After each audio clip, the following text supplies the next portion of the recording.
Hey YouTube, this is the fifth light, and I'm uploading a video of a NERF Maverick mod that I made because I'm a student of engineering in Idaho State University, and we're doing a game of humans versus zombies, and I decided that our guns could use a little tune-up.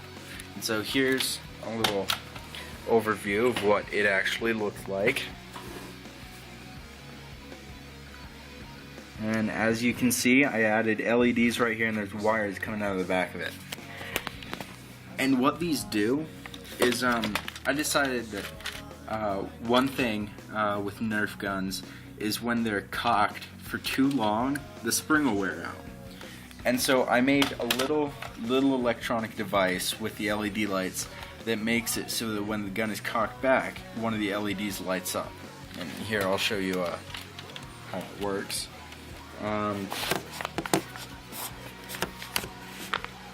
So you have your gun, cock it back, green LED comes on, you fire, green LED goes off. Again, cock back, LED, fire, no LED. And how that works, I'm going to show you a little schematic I drew out. I drew this out, so bear with me if it's not to scale, I guess. I'm going to point to stuff with my little pencil here so you can follow along with where the electricity is all going.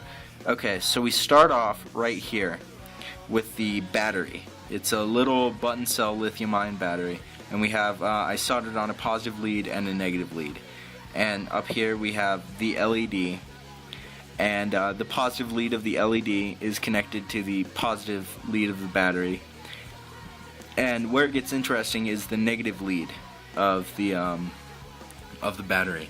So over here, I at the rear stopping wall of, I guess, what I'll call the plunger tube gate, the plunger rail. I'll just call it the plunger rail. So at the back of the plunger rail, there's a little plastic stop so that the big spring right here won't fly out to the end of the gun. And I drilled a little hole inside of it and placed a little mechanical pencil spring in the middle of that, and I hot glued that in place so it wouldn't move anywhere. And then I put conductive tape everywhere around the little spring on that little backstop. I made sure that the conductive tape would not touch the inner spring though. That would ruin the entire point of what I'm trying to do. And so the conductive tape is on there, and I soldered the conductive tape to the negative lead of the battery. And then I went and when the spring is placed on there, the spring is in contact with the conducting tape, and it brings the electricity over here to where I have a little ring of wire going around this back, I guess, fin of the plunger, and it's going up, and there's a little piece of cut up penny on the top. I cut up a penny and I put it on there, and so I soldered the loopy wire to the penny, and I hot glued the penny in place, and so when the negative lead is connected, the electricity goes now from the battery to the conductive tape to the spring. It travels along the spring to the wire that's wrapped around the fin up to the penny. And looking back over at the little spring right here, I soldered the little spring to a wire that runs to the negative lead of the LED.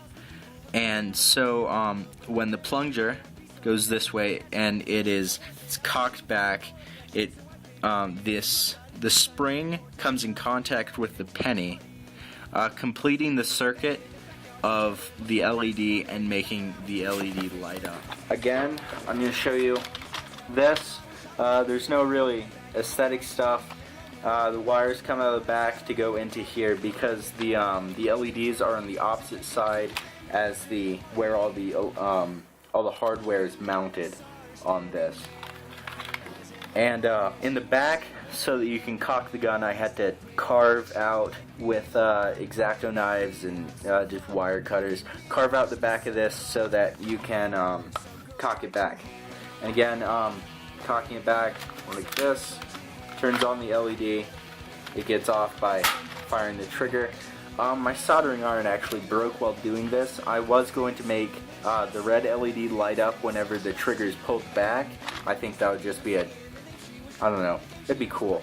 And other mods I'm trying to do for this is I have a semi-automatic mod worked out for this. I just need parts for it. There are people who do semi-automatic NERF Mavericks, and they make it so they take out the chamber assembly and they just put in like a CO2 canister that pumps air through it. I'm not doing that. I'm keeping everything the exact same because one of our rules for Humans vs. Zombies is that we have to pass all modifications through one of our moderators. And okay, well anyway, this is the fifth light signing off. Peace. Hope it helped.